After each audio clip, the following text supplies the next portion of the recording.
그럼 지금부터는 2030 직장인 세대들을 위한 투자 전략에 대해서 말씀 나눠보겠습니다. 지금 투자를 시작해서 은퇴할 때까지 꾸준히 이제 투자를 한다면 미국 증시와 한국 증시 중 어디에 좀 투자를 하는 게 좋을까요? 하나만 골라야 돼요? 하나만 고른다면? 네, 밸런스 게임처럼. 아, 네. 저는 미국이 나은 것 같아요. 아, 혹시 이유가 있으시다면? 그러니까 시간을 길게 잡으면 길게 잡을수록, 네.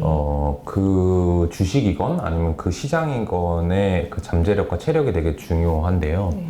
저는 한국 같은 경우는 시가총액의 상위를 차지하는 기업들을 보면 최근에 그래도 뭐 네이버, 카카오, 삼성바이오로직스, 셀트리온이 올라오긴 했지만 네. 전반적으로는 삼성전자, 하이닉스, 현대차, 포스코 뭐 이런 주식들이에요. 그럼 그런 주식들이 만약에 지금 2030을 타겟으로 한다고 하셨으니까 그분들이 네. 한 30년 해야 될 거잖아요, 주식을. 네. 30년 후에 계속해서 삼성전자가 전 세계에서 D램을 가장 잘 만들 수 있을까? 포스코가 철강 원가가 가장 낮을 수 있을까에 대해서는 확신하기가 어려운 것 같아요. 잘 되면 좋겠지만 저도 한국에 사니까. 근데 이제 미국 같은 경우는 어떤 특징을 가지고 있냐면 현재의 뭐 구글이라든지 페이스북, 테슬라가 계속 잘 나간다 안 나간다를 말씀드리려고 하는 것이 아니라 네. 그런 주식들이 계속 손바뀜이 되어 왔어요. 아, 그런 혁신적인 네. 기업들이. 테슬라는 10년 전에는 거의 없던 기업이나 마찬가지였고요. 구글과 페이스북도 마찬가지고요. 구글이 지금 하는 많은 일들은 아직 수익화가 되지도 않은 네. 미래 산업이기도 하고요.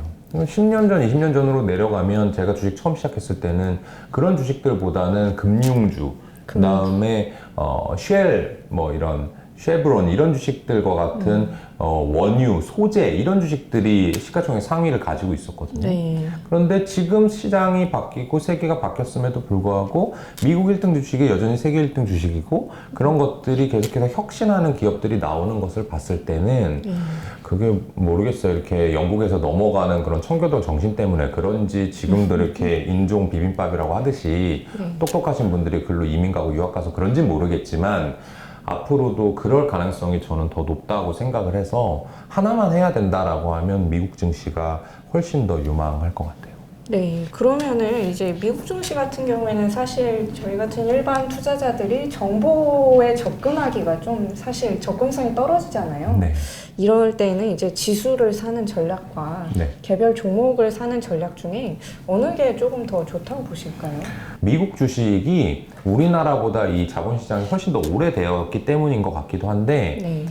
정보의 그 투명성 그리고 이 평등성이 우리나라보다 현저히 앞서 있어요. 네, 네. 우리나라 같은 경우는 내가 우리나라에 산다는 것을 제외하면 한국말을 한다는 것을 제외하면 뭔가 전자공시의 사업보고서를 쓰더라도 이런 기업들도 있어요. 20년째 똑같은 걸 컨트롤 CV 한 다음에 숫자만 바꿔요. 근데 네. 그 안에 예를 들면 점유율이 우리는 20%다라고 하는 것도 안 바꾸고 2021년 현재, 2022년 현재 이것만 바꾸는 기업들도 수백 개가 있거든요. 그런 회사들은 우리나라의 지배구조 문제 이런 것들 때문에 그게 개선되기가 상당히 어려울 겁니다. 네. 그래서 내가 한국말을 하는 것은 미국인 대비해서 한국 주식을 찾는데 상당한 도움은 되겠지만 한국에서 예를 들어서 뭐 D램의 가격이라든지 아니면 뭐 삼성바이오로직스의 뭔가 기술력 이런 것을 내가 한국말을 잘한다고 해서 연구를 하고 연구를 잘한다고 해서 예측 가능성을 높일 수 있는 것이 아니기 때문에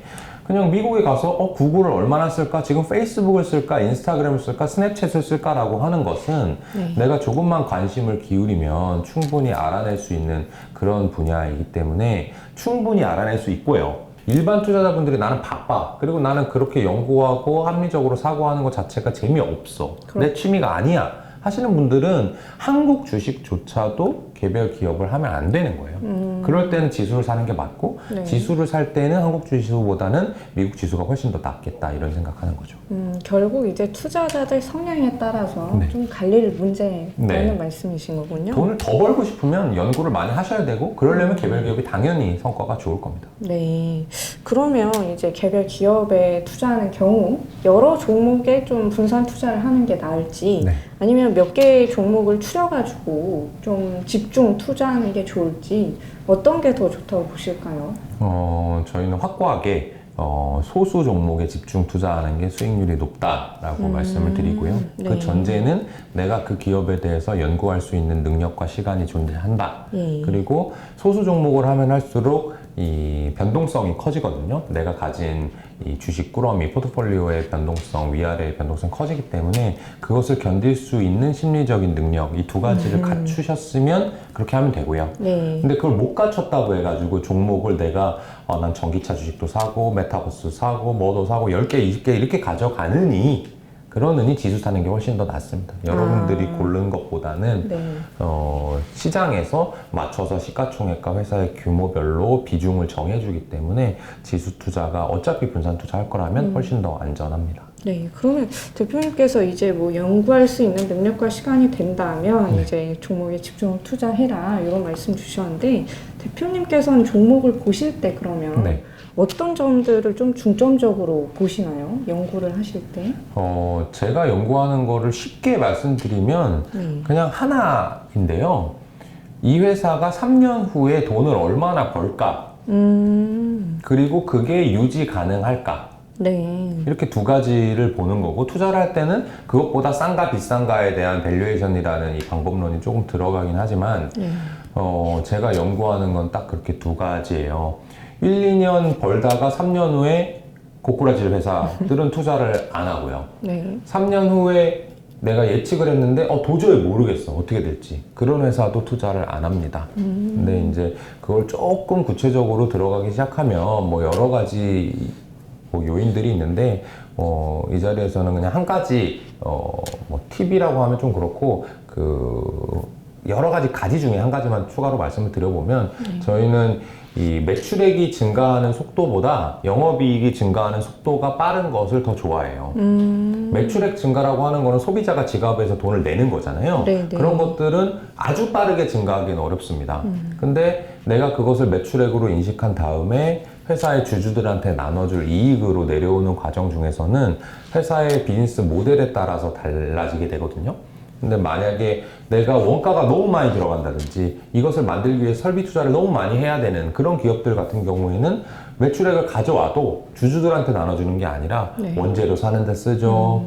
돈 빌린 거 은행한테 갚아야 되죠. 남은 거 다시 공장 또 지어야 되죠. 임금도 많이 줘야 되죠. 이렇게 하면 남는 게 없어요. 네. 그래서 저희가 이 무형자산 이렇게 공장을 많이 가지고 있지 않고 뭐 컨텐츠라든지 또는 지적재산권을 가지고 있어가지고 돈을 쉽게 버는 그런 회사들을 좋아하고 그것을 비즈니스 모델이 좋다, 돈을 버는 방법이 쉽다라는 기업이라고 얘기합니다.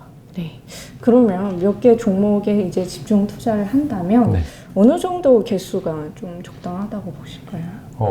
저희는 이제 10개 정도의 투자를 하고 있는데, 네. 이 재무적으로 봤을 때요, 이 위험, 포트폴리오 위험을 두 가지로 정의할 수 있는데, 일반적으로 경영학에서는 변동성을 위험으로 정의를 해요. 네, 그 변동성. 다음에 저희 회사 같이 투자를 하는 회사에서는 영구적인 자본 훼손, 내가 돈을 넣었는데 마이너스 난 다음에 도저히 회복이 안 되는 것, 이게 제일 큰 위험이라고 보는 거죠. 네. 근데 저희는 후자를 중요시 생각하긴 하지만 일반 투자자, 저희 고객분들은 전자도 중요하게 생각을 해요. 변동성이 너무 크면 싫어하거든요. 네. 근데 이 경영학 쪽에서 어떤 얘기를 하냐 하면 서로 큰 관계가 있지 않은, 어려운 말로 상관계수가 낮은 네. 그런 주식들을 10개 이상 가지고 있으면 변동성이 추가로 하락하지 않는다 해요. 그러니까 한 회사에서 2개 갈 때는 하나 갖고 있는 것보다 2개 갖고 있는 게 변동성이 줄겠죠. 네. 근데 3개, 4개 할 때는 변동성이 쭉쭉쭉 이렇게 줄어가다가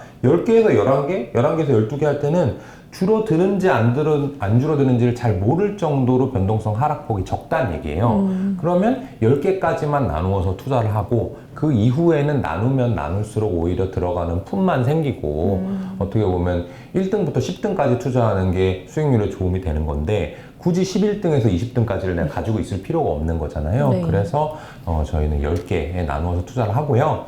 근데 아마 개인 투자자분들은 10개 하기가 쉽지 벅차죠. 않을 거예요. 네. 저도 저희 회사에서 담당하고 있는 종목이 현재는 2개밖에 없어요. 그러니까 10개 이하다라고 생각을 하시고 좀 더 줄여보려고 노력하시는 게 수익률에는 도움이 될 거예요. 네, 그럼 최대 10개고 네. 10개 이하 정도로 좀 조절을 해서 공부하면 투자를 할수록 줄여나가는 거죠. 그 종목 개수도 포함이 되고 이제 저 같은 직장인들을 위해서 주식 포트폴리오를 좀 어떻게 구성하는 게 좋다 이런 조언 한 말씀 해주실 수 있을까요?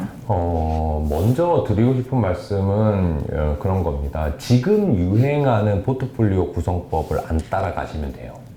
그러면 실패를 크게 하진 않거든요. 네. 2019년까지 가장 인기 있던 투자자, 전 세계에서 이 사람이 제일 인기 있다 누군지 아세요?